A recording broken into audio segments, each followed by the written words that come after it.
How you play tennis is only a reflection of your thoughts. Your inner beliefs and notions about the game create, govern, and become everything you do on the court.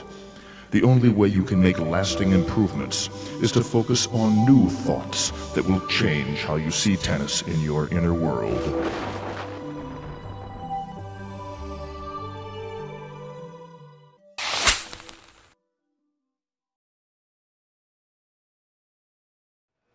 Hi, I'm Dale Lee Privo. Welcome to New Tennis, the Quantum Edition. Scientists who are doing research in quantum physics have recently discovered evidence of entanglement between the human consciousness and the smallest subatomic quantum units that form the physical world.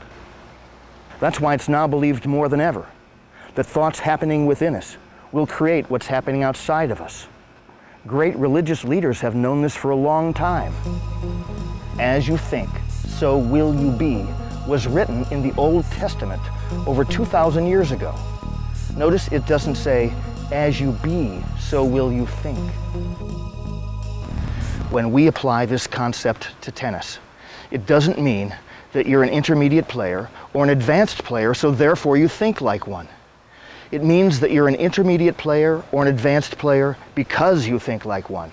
And once you get it, you'll realize that it pertains to everything you do. Whatever you're able to focus your thoughts on is what you attract into your life. Your thoughts are so powerful that with a simple notion you can literally change the physical world. An example is the placebo effect. If someone takes a sugar pill and they believe it's the latest, most powerful cure for the headache, their body can spontaneously create the correct chemical needed to stop that pain. And if that same person takes another sugar pill and they believe it will cure something else, their body can produce a completely different chemical designed to cure that ailment. The point is, the physical world can be changed, and things can be created on the basis of what you believe to be true. What do you believe about tennis? Do you think it's complicated and there are so many things to do at the same time it's frustrating and very difficult to play well? Or do you think tennis is easy, and if you do a couple of basic things correctly, everything else just seems to fall right into place for you, one way or the other? It's your choice. Whatever it is you think about the game will be true, because that's what you'll project into the outer world.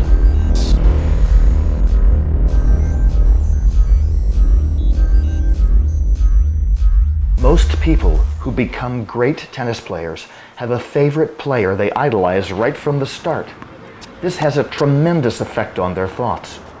In their inner world, they always envision playing and becoming just like that player, so that's the reality they create for themselves. It's called seeing from the end. I wasn't surprised when I heard what Roger Federer said in one of his interviews.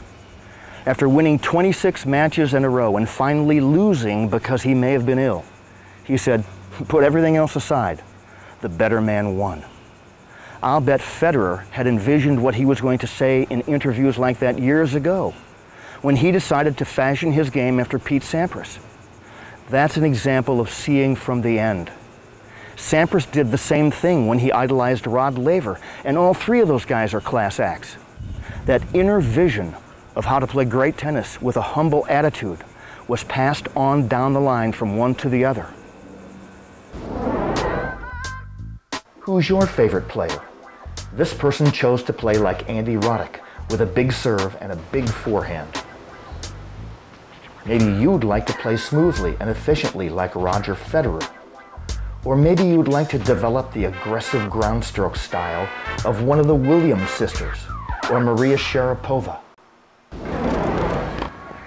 Right now, it's important for you to pick a favorite player that shows you the finished product you want. If you study this player and watch them every chance you get, you'll start to envision playing just like they do. This will help you see from the end, and you'll actually experience the tennis game you intend to create before it ever shows up in the physical world. Then make sure you stay focused on those thoughts. That's the tough part. to really be able to see from the end. You can never lose that image of your finished product. Neuroscientists tell us that being persistent with the same thoughts cause the same neurons to fire and connect in your brain. And every time they do, they build stronger connections. That's what establishes long-term relationships between nerve cells called neural networks. All the neural networks you create with your thoughts ultimately determine your identity. So keep your thoughts focused on what you intend to create. This will develop a strong tennis identity that will give you the power to affect the outer world in a very substantial and consistent way.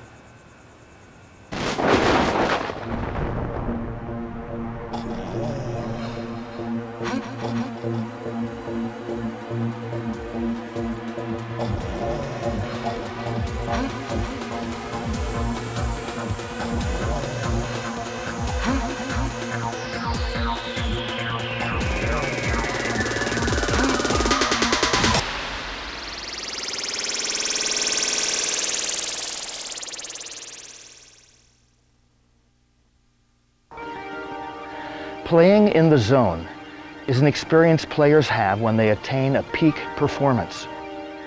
It's as if they're not the ones playing the game, but the game is being played out through them. They've transcended thought, and they're flowing spontaneously and effortlessly from one shot to another. They have no fear of making a mistake, and they're not judgmental about the outcome. This enables them to let go and be a calm, detached witness to the events that are happening. Here are some of the quotes that great players have used to describe playing in the zone. I was totally focused in my own world. I had a great feel for the ball. I saw the ball early. I had big eyes.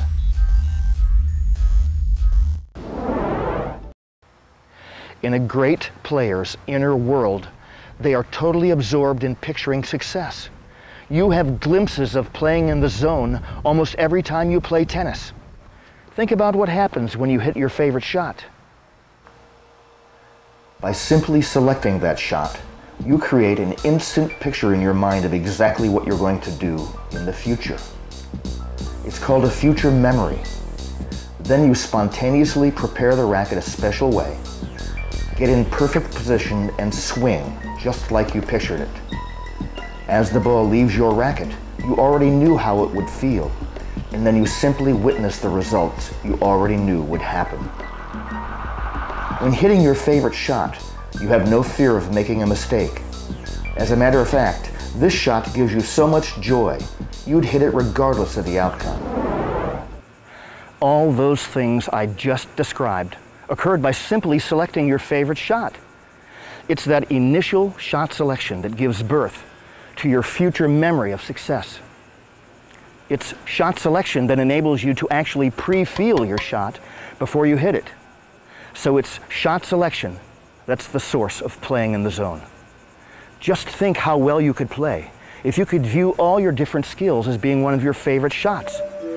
Then whenever you selected the shot you were going to use, it would always trigger that future memory of success.